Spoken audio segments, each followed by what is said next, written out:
അപ്പോൾ ആ സ്വഹാബത്തിന്റെ കൂട്ടത്തിൽ ജനാസയുടെ കൂടെ അങ്ങനെ നടക്കുമ്പോ തൊട്ട് വലത് ഭാഗത്ത് അബൂദർദാ റളിയല്ലാഹു അൻഹു ആണ്. അബൂദർദാ റളിയല്ലാഹു അൻഹു വളരെ വലിയ മഹാപണ്ഡിതനാണ്, സ്വഹാബിയാണ്, വലിയ ഹിക്മത്തിന്റെ ആളാ, വലിയ തത്വജ്ഞാനിയാണ്. അബൂദർദാ റളിയല്ലാഹു അൻഹു ആണ് തൊട്ടടുത്ത്. അപ്പോൾ ഈ പോകുന്ന പോക്കില് ഈ പൊന്നമോനെ ചെറുപ്പക്കാരൻ ഒന്ന് തട്ടി വിളിച്ചു, മഹാനവറുകളെ, അബൂദർദാ തങ്ങളെ. യാ അബൂദർദാ, മെല്ലെ തട്ടി വിളിച്ച് പതുക്കെ ചോദിച്ചു, യാ അബൂദർദാ, അബൂദർദാ തങ്ങളെ, മൻ ഹാദാ, ഇതാരുടെ മയ്യത്താണ്? അറിയാൻ വേണ്ടി ചോദിച്ചതാ. സുബ്ഹാനല്ലാഹ്, എന്താ മറുപടി? നെഞ്ചത്തടിച്ചതുപോലെ ഒരു മറുപടി, മുഖത്തടിച്ചതുപോലെ ഒരു മറുപടി. ചോദിക്കണ്ടായിരുന്നു എന്ന് തോന്നി തല താഴ്ത്തിപ്പോയി. വല്ലാത്തൊരു മറുപടി. മഹാനവറുകളെ, മൻഹാദ, ഇതാരാണ്? ആരുടെ മയ്യത്താണ് ഈ കൊണ്ടുപോകുന്നത്? അബൂദർദാ തങ്ങളുടെ മറുപടി എന്താ? ഹാദാ അന്ത, അത് നിന്റെ മയ്യത്താണ്, നിന്നെയാണ് കൊണ്ടുപോകുന്നത്. സുബ്ഹാനല്ലാഹ്. ഈ യുവാവ് മുഖം താഴ്ത്തി, മുഖം മ്ലാനമായി, വല്ലാതായി. മഹാനായ അബൂദർദാ റളിയല്ലാഹു അൻഹു ആ ചെറുപ്പക്കാരനെ തലോടിക്കൊണ്ട് ചോദിച്ചു, മോനെ, കരീത അന്ത, നിനക്കെന്നോട് വെറുപ്പായോ? നീ എന്നോട് പിണങ്ങിയോ? നിനക്കെന്നോട് വെറുപ്പായോ? ഞാൻ നിന്നെ വേദനിപ്പിക്കാൻ പറഞ്ഞതല്ല, ഞാൻ നിന്നെ സങ്കടപ്പെടുത്താൻ പറഞ്ഞതല്ല. ഒരു മയ്യത്തിന്റെ കൂടെ പോകുമ്പോ എന്റെയും നിന്റെയും ഒന്നാമത്തെ ഉത്തരവാദിത്വം അല്ലാഹുവിന്റെ റസൂല് പഠിപ്പിച്ചത് എന്താണ് മോനെ? ഞാൻ ഒരു മയ്യത്തിന്റെ കൂടെ പോകുമ്പോ ചിന്തിക്കണം, എന്നെയാണ് കൊണ്ടുപോകുന്നത്, എന്നെയും ഇങ്ങനെ കൊണ്ടുപോകുമല്ലോ. നീ ആലോചിക്കണം, നിന്നെയാണ് കൊണ്ടുപോകുന്നത്, നിന്നെയും അങ്ങനെ കൊണ്ടുപോകുന്ന ഒരു ദിവസം വരാനുണ്ടല്ലോ. ഒരു മയ്യത്തിന്റെ കൂടെ പോകുമ്പോ, ഒരു മരണ വീട്ടിൽ പങ്കെടുക്കുമ്പോ, ആ മയ്യത്ത് ആരാണ് എന്നറിയുന്നതിനേക്കാൾ, ആ മയ്യത്ത് കാണുന്നതിനേക്കാൾ നമുക്ക് ഏറ്റവും മുഖ്യമായ നമ്മുടെ ബാധ്യത, കടമ, നമുക്കും ആ ദിവസം വരാനുണ്ട് എന്ന ഓർമ്മയാണ്, ആ ചിന്തയാണ്, ആലോചനയാണ്. ഒരു മയ്യത്ത് നിസ്കാരത്തിൽ പങ്കെടുക്കുമ്പോ, ആ മയ്യത്ത് മുന്നിൽ കിടത്തി വെച്ച് നമ്മൾ ഇങ്ങനെ എഴുന്നേറ്റ് നിൽക്കുമ്പോ നമ്മൾ ചിന്തിക്കണം, പടച്ചവനെ, എന്നെയും ഇങ്ങനെ കിടത്തുന്ന, ഇങ്ങനെ നിസ്കരിക്കാൻ വേണ്ടി ആളുകളെ സഫ് കെട്ടി നിൽക്കുന്ന ഒരു ദിവസം എനിക്കും വരുമല്ലോ പൊന്നുമോനെ. അതുകൊണ്ട് അല്ലാഹുവിന്റെ റസൂൽ നമ്മുടെ ബാധ്യത പഠിപ്പിച്ചത് നിന്നെ ചിന്തിപ്പിക്കാനാണ് ഞാൻ അങ്ങനെ പറഞ്ഞത്. പിന്നെയോ, നീ മയ്യത്താകും, നിന്റെ മയ്യത്താണ് എന്ന് പറഞ്ഞപ്പോ നിനക്ക് സങ്കടമായോ? നിന്റെ മയ്യത്താണെന്ന് പറഞ്ഞപ്പോ നിനക്ക് വേദനയായോ? അതിനും സങ്കടപ്പെടണ്ട.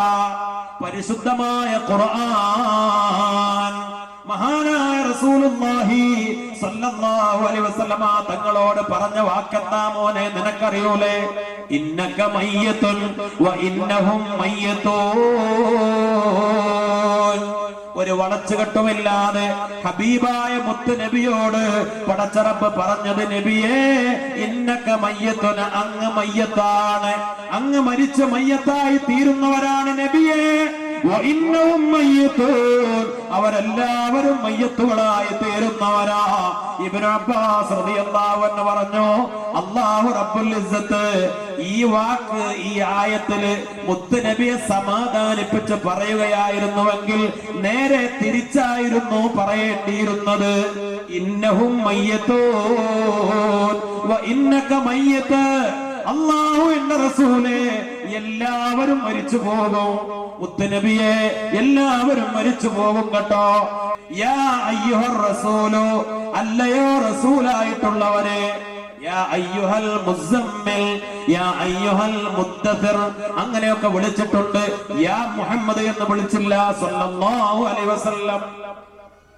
അത്ര ബഹുമാനത്തിൽ സംസാരിച്ച അല്ലാഹു മരണത്തിന്റെ കാര്യം പറഞ്ഞപ്പോ ഇന്നക മയ്യത്തുൻ, നബിയെ, നിങ്ങൾ മയ്യത്തായി തീരുന്നവരാ. അതൊരു ഹഖാ, അതൊരു യാഥാർത്ഥ്യമാ. ലൗ കാനത്തിദ് ദുനിയാ തദൂമു ലിവാഹിദി ലകാന റസൂലുള്ളാഹി ഫീഹാ മുഖല്ലദാ. ഈ ദുനിയാവിൽ അല്ലാഹു ഒരാൾക്കും കാലാകാലത്തെ വാസം, ജീവിതം അനുവദിച്ചിട്ടില്ല. അത് ഈ ദുനിയാവിൽ കാലാകാലം ജീവിക്കുക എന്നത് ഒരു നിഅമത്തായിരുന്നുവെങ്കിൽ, അത് ഏറ്റവും വലിയ ഒരു നേട്ടമായിരുന്നുവെങ്കിൽ, ആ ബഹുമാനം, ആ നേട്ടം, ആ അനുഗ്രഹം മുത്തുനബിക്ക് അല്ലാഹു കൊടുക്കുമായിരുന്നു. കൊടുത്തിട്ടില്ലല്ലോ. 63-ാമത്തെ വയസ്സിൽ ഈ ലോകത്തോട് യാത്ര പറഞ്ഞു ഹബീബ് സയ്യിദുനാ ത്വാഹ റസൂലുള്ളാഹി സ്വല്ലല്ലാഹു അലൈഹി വസല്ലം. അപ്പോൾ പൊന്നുമോനെ, മുത്തുനബി പറഞ്ഞില്ലേ, മുത്തുനബിയോടല്ല പറഞ്ഞില്ലേ, അതുകൊണ്ട് നീ ബേജാറാവണ്ട, നീ മയ്യത്താകുമെന്ന് ഞാൻ പറയാൻ കാരണം അതാണ് എന്ന് ബഹുമാനപ്പെട്ട അബൂ ദർദാ റളിയല്ലാഹു അൻഹു ആ ചെറുപ്പക്കാരനോട്. അപ്പൊ നമ്മൾ ആലോചിക്കണം, ഇതെന്തിനാണ് മഹാന്മാര് പഠിപ്പിച്ചത്? നമ്മൾ മരണ വീട്ടിൽ ചെല്ലുമ്പോ നമ്മുടെ നാട്ടുകാരനാ, പരിചയക്കാരനാ, അയൽക്കാരനാ, കുടുംബത്തിലുള്ളവനാ, ആ ഒരു കടപ്പാട് നിറവേറ്റാൻ വേണ്ടി കടന്നു ചെല്ലൽ മാത്രമല്ല, അതിനേക്കാൾ എനിക്കും ഇങ്ങനെ ഒരു നാള് വരാനുണ്ടല്ലോ. ഖബറിടത്തിലേക്ക് പിടിമണ്ണ് വാരിയിടുമ്പോ, ഖബറുകളെ ദുആ ചെയ്യുമ്പോ, ഖബറാളികളെ കാണുമ്പോ, അവരെ സിയാറത്ത് ചെയ്യുമ്പോ അപ്പോൾ നമ്മൾ പറയാറുള്ളത് എന്താ? അസ്സലാമു അലൈക്കും ദാറ ഖൗമിൻ മുഅ്മിനീൻ വഇന്നാ ഇൻഷാ അല്ലാഹു ബിക്കും ലാഹിഖൂൻ. അവർക്ക് സലാം പറഞ്ഞു, പടച്ച റബ്ബിന്റെ രക്ഷ നിങ്ങൾക്കുണ്ടാവട്ടെ. അവർക്ക് നേർക്ക് നേരെ സലാം ചൊല്ലി. പിന്നെ പറയുന്നത് ഇൻഷാ അല്ലാഹ് വ ഇന്നാ ഇൻഷാ അല്ലാഹ്, നിശ്ചയമായും തീർച്ചയായും ഞങ്ങള് അള്ളാഹു ഉദ്ദേശിക്കുന്ന ദിവസം എത്തിയാൽ, പടച്ച റബ്ബ് കണക്കാക്കിയ സമയം വന്നാൽ, അന്ന് മുതൽ ഞാനും നിങ്ങളുടെ കൂട്ടത്തിലെ ഒരു ഖബറാളിയാണ്. വ ഇന്നാ ഇൻഷാ അല്ലാഹു ബിക്കും ലാഹിഖൂൻ. മരിച്ചു എന്ന വാർത്ത കേട്ടത് മുതൽ ഖബറടക്കം കഴിഞ്ഞ് ഖബറാളിയെ സിയാറത്ത് ചെയ്ത്, അല്ലെങ്കിൽ ഖബറടക്കം കഴിഞ്ഞ് സലാം പറഞ്ഞ് യാത്രയാകുന്നത് വരെ ചിന്തിക്കണം. മരിച്ചു എന്ന വാർത്ത കേട്ടാൽ നമ്മൾ എന്താ പറയാ? ഒരാൾ മരിച്ചു എന്ന വിവരം കേട്ടാൽ നമ്മൾ എന്താ പറയാ? ഇന്നാ ലില്ലാഹി വ ഇന്നാ ഇലൈഹി റാജിഊൻ. എന്താ കാര്യം? മരിച്ചവരുടെ ഒരു കാര്യവും അതിൽ പറയുന്നില്ല. ഇന്ന നാട്ടിലെ ഇന്നയാള് മരിച്ചു എന്ന വിവരം കേട്ടാൽ നമ്മൾ പറയും ഇന്നാ ലില്ലാഹി വ ഇന്നാ ഇലൈഹി റാജിഊൻ. പടച്ചവനെ, അയാൾക്ക് പുറത്തു കൊടുക്കണേ, അവർക്ക് മഗ്ഫിറത്ത് കൊടുക്കണേ, പാപം കൊടുക്കണേ, സ്വർഗം നൽകണേ എന്നൊന്നുമല്ല. അവരുടെ കാര്യമേ പറയുന്നില്ല. പിന്നെ നമ്മുടെ കാര്യം ഇന്നാ ലില്ലാഹ്, തീർച്ചയായും ഞങ്ങളെല്ലാം അല്ലാഹുവിനുള്ളവരാണ്, ഞങ്ങളെല്ലാം പടച്ച റബ്ബിന്റെ അധികാരത്തിലുള്ളവരാ. അല്ലാഹുവാണ് ഞങ്ങളെ നിയന്ത്രിക്കുന്നത്, ജീവിപ്പിക്കുന്നത്, മരിപ്പിക്കുന്നത്, ജനിപ്പിച്ചത്, ഈ ജീവിതത്തിന്റെ നിഅമത്തുകൾ തന്നത്.